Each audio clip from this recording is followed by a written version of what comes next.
adduna on vit dans un monde virtuel seeni mënoo toog 24 heures connecté woo da ngay sentir ne am na lu manqué. entre le monde sensible et l'intelligible il y a le monde virtuel gars yi fan la ñuy daje. mais la question que je me pose mooy. qu'est-ce qui faisait lan moo taxoon. Moussa Bocar Thiam daan couper internet bi. il empêchait les gens de voir la réalité.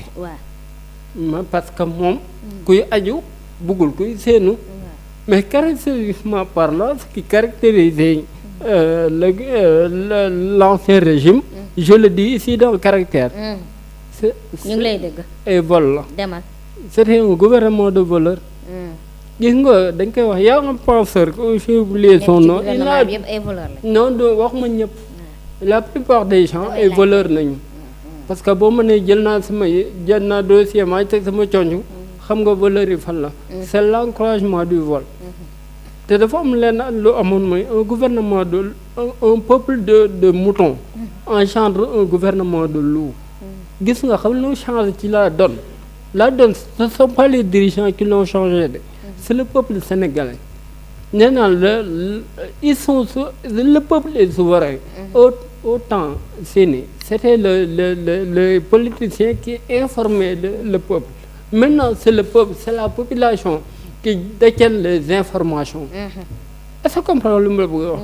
dama bëgg nga xam benn affaire. muy Sénégal gi ñu nekk nii. luy Yello Dia wax lay rejoindre. dañoo war a def comme ay Chine yoo xam ne yow xalaatatoo sa vie def erreur bi mooy ñu dénk la dara nga teg sa loxo la faudra kii benn côté à la population.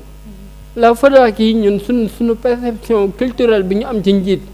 il faut que mu dem buur du mbokk buur lañ ko war a xoolee mais buur ak président du benn buur da ngay doon président mbindaanu askan bi nga jëwriñ askan bi les ministres vous êtes les serviteurs de la nation. vous devez rendre compte à la population. gis nga tey par exemple ma jël exemple Pastef dañoo def lu gën a grave ci yenn parti ñoom. militant bee foofu doole ci base bi lay jógee yee ci kaw.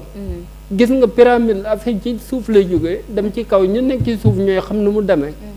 il est temps que ñu xam ne scandale est-ce que man dama choqué quoi. depuis émission bu mu commencé ba léegi je prends l'audio en témoin. scandale lañ fi wax boobu léegi. on a pris. c'est ni jël naa la en témoin léegi jël naa la en témoin. Merci. depuis ça fait 1 heure de temps xoolal ça fait 1 heure de temps. 1 heure de temps. waaw à part funérailles Barthélémy Dias bi ñu doon def. funérailles nga ko jàppee. politiquement Barthé de jàppee ko funérailles. mais politiquement. waaw mais on parle de scandale xoolal li ma lay wax. funérailles nga ko jàppee waaye Barthé est-ce que jàppee na ko. funérailles dafa dem defaru ku dem politiquement kenn xamul. ok bu waxati funérailles. waaw maa ngi jégalu man li ma gis laa wax. comprendre nga mais dama ne. ñun dañu terroriser. waaw après ñu ne dëkk bi neexul. léegi man laaj sénégalais yooyu. dëkk bi kañ la ma sa neex. dëkk bi dafa neex. dëkk bi kañ la ma sa neex nañ mën ne le temps date wala année boo xam ne dëkk bi neex na 1960 à nos jours nañ mën ne bis bi neex na. nañ mën ne dëkk bi heure bi la neex waaye ak 1960 ngay comprendre. waaye fi mu toll nii nag moo tax nag xam lu war a loolu. parce que la naan ku sumb da ngay tooy. parce que càcc mi bii la gën a ndaw. sàcc mi li am ci 2024 musul am ci histoire du Sénégal. histoire du Sénégal Macky li mu fi def ak waa këram. ban président moo ko def. moo tax ñu sonn kat. man de doo ma ko laaj ma.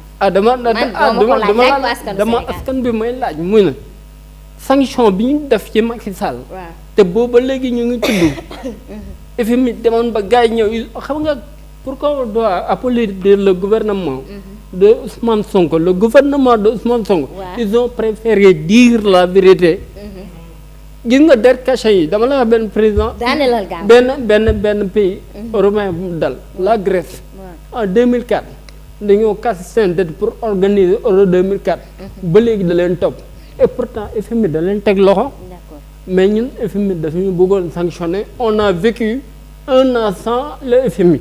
ñoom ñoo tourné waat joxe waat dëgg bi. ne vraiment vous avez dit la vérité léegi dañuy xool léegi naka la ñuy def ba scandale bii am fi dootu fi amati. est-ce que ñooñu war nañoo war a toog ci plateau di wax. tegal sa baaraam foofu. jël ñu jeexalee ko. lu ma warante ak yow nga ak immigration irrégulière 19 candidats au départ ñi nga xam ne dañu leen intercepté à l'île de Ngor nga jaar noonu tamit wax ñu sa jàngat nga tàggatoo waale benn yoon ndax temps bi. C'est une désolation de plus. Tout aussi leur désolation bi gën a yéeme tu vois toujours des jeunes yu accroché wu ne dañu bëgg a dem Europe par force. C'est quoi le problème? C'est quoi le problème? Ils sont pressés. Xam nga tamit ils sont pressés. Certes situation bi ñu dund ñoom parce que ak ñu peut-être li ñu dund bokkul mais on est dans la même situation. À des degrés moindres rek ñu suñu nekkee premier étage ñoom ñu ngi troisième étage. La situation est dure partout. Le pays est dur partout fépp la méttee. Mais tu prends 400 000 500 000 si tu es patient tu peux te faire quelque chose au Sénégal. Mais tu prends 400 000 500 000 nga jël gaal bi donc 99% chance mën nga dee 1% mën nga dund donc soo dundee tey nga yegg donc si clandestinité ngay dugal au moment où les Européens tey ñuy xeex immigration au moment où chaque pays européen ou bien chaque pays américain ñu ngi concentré wu ñoom seen dëkk ñoom pour xeex immigration bi en ce moment les pays africains la jeunesse ñoom ñu ngi dem seen yoon. Et c'est lu gën a tamit deuxième chose lu gën a yéeme seeni 300 personnes les 75% sont des étrangers. Guinéens Nigériens Ivoiriens Bissau-Guinéens et cetera Sénégalais yi bëriwuñu suñu dëkk lañ koy defee. waaw suñu dëkk lañ koy defee. Et dernière chose ki leen di yóbbu mais nit ki ñoo koy yóbbee ba pare moteur bi nga jël ko nga jël gaal dem sa yoon bàyyi leen foofu noonu. Donc que les enquêtes soient dures comme ni ñu ko yàgg defee rek parce que enquêtes yi moom mooy loolu maintenant transporteur bi ki doon yóbbu suñu ko jàppee ni nga tëj 20 ans prison. 20 ans. Seeni il faut quand on est dans une situation yoo xam ne dafa metti ou boo xam ne c'est la vie humaine qui en dépend donc toute personne qui prend l'initiative d'exercer ce travail-là kooku noonu la wërta ci ay ateliers at diiru parce que tu es nuisible à la société. Comme les gens d'APR là qui nekk fii di sàcc xam nga ñoom ils sont nuisibles à la société. Non dama ne les gens d'APR qui sont ñu sàcc laa la wax. damay laajte rek. ah mais da ngay dégg tubaab wala nga dégg wolof wala ma làqal allemand. damay laajte. Donc tous les gens d'APR yoo xam ne dañ leen incriminer seen tour ñoom xam nga ñooñu ils sont nuisibles à la société. Maintenant ces gens yoo xam ne tamit dañuy nekk fii di yóbbu nit yi ci immigration bi ils sont nuisibles à la société. Et qu'aucun jeune ne vient me dire que dëkk bi dafa metti situation bi dafa metti. dafa metti pour tout le monde la. yow Dakar nga dëkk dafa metti ki dëkk Ziguinchor wala ki dëkk Pekes wala ki dëkk Abéné wala ki dëkk Kolda. kooku mettiwul ci moom. Il se retrouve avec 100 francs par jour toi tu es à Dakar lu mu xat-xat di nga am benn téeméer wala benn 300. comme mu nga ko bañ am sax. En tout cas daal par rapport à cette situation immigration irrégulière bi les contrôles frontaliers maritimes na gën a accentuer yu gën a tar.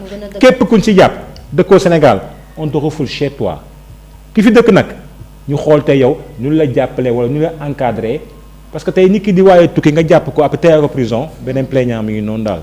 Maintenant les auteurs ñu organiser voyage yi ñooñu peine bu gën a ndaw 20 ans la war a doon dans un pays pour que tout soit respecté il faut que les peines soient dures et que ça soit appliqué pour ñëpp parce que le développement comme ni ko ministre de l'intérieur waxee Bamba Cissé un développement d'abord on le sent su ko sentiree ba pare on le vit soo ko vivre ba pare maintenant on le suit. D'accord. Donc quand ma wax loolu na appliqué loolu dëkk bi anarchie bi jeex ñu jaar ci yoon. Donc immigration bi dëkk yi métti na ñëpp a ko xam ñëpp xam dëkk yi métti na mais ne muñ tuuti. D'ici 2 ans 3 ans la situation va changer. Sénégal jël quand même. Sur ce di la remercier encore ci invitation bi ça fait un bail ñëwuma fii parce que j'avais d'autres choses à faire nekk ci yeneen business. Mais c'est toujours un honneur un plaisir d'être ici parce que xam nga tey nga def émission nga jàkkaarloo xale bu rafet c'est tout à fait avec ce joli mauve là temps yaa ngi diw beurre bi de wala karité ngay diwoo. je vais demander après au réalisateur mais kontaan ci yow rek en tout cas di la gën a féliciter tamit ci liggéey bi. macha allah moom tu fais de très bonnes émissions tu cadres bien ton émission. Tu poses de très bonnes questions. Tu mets mal à l'aise ton interlocuteur ce qui est bien.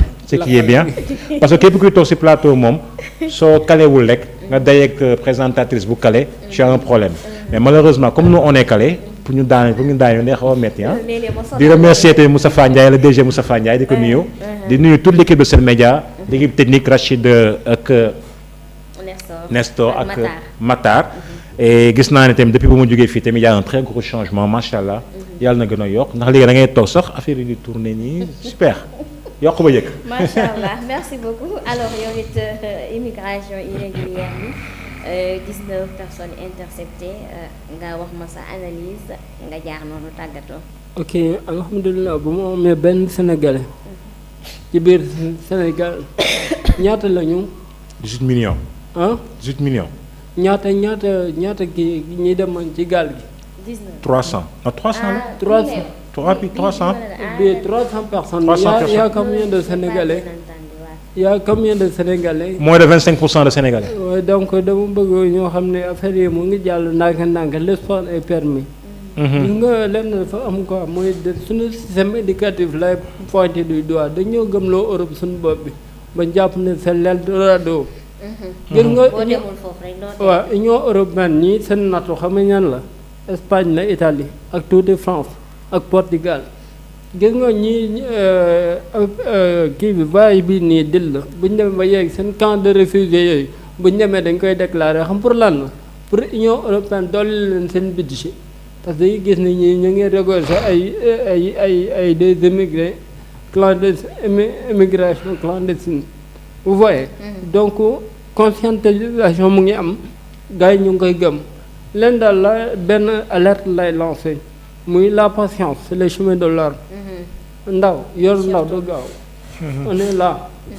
Sénégal ñu ñoo ko war a defal ñëw leen ci dëgg bi ñu toog ñu liggéey ko ñoo xam ne vraiment dara xëy sotti te projet bi nii dama bëgg ñoo xam benn affaire quoi projet bi voté luñ ko pour suñu bopp mais suñuy doom. waaw mooy lu ma wax léegi à chaque fois damay wax. wax naa ko benn pas. d'accord donc man ko maam yi dañoo liggéey pas yi boycotté ko de moo tax sët yi am problème. mais ñun ñoo war a liggéeyal suñuy sët. boo xoolee ci cour suñuy maam yi baaxee rël la ñuy tudd mais tuuti suñuy papa yi parce que colonisation ci la ñëw gëmloo leen ay tubaab jox leen salaire tuddee leen ay cadre ñu fàttalee. muy maanaam modèle culturel bi ñu war a am modèle culturel day dem ba gëm sa bopp fi may daanalee mooy dama dégg ci di ko wax Sall mun a ñeent yi daa ànd boo gëmee yàlla. gëm yonent bi la sax chrétien ou musulman da ngay gëm sa bopp. boo gëmee sa bopp da ngay gëm sa culture nag sa réew ci la bokk Sénégal ay Gambien ñu ko defar ñun ñoo koy defar te doole jën ndox te doole dëkk ndaw te ndaw boobu noonu Ousmane Sonko waxoon na ko je le réitère du xas bu ñu bëri mais tagg la gis nga cette forte population là jeune loolu la atu la pays Europe yi bu ñu ko amoon kon du ñuy soxla ay main d'œuvre bien sûr.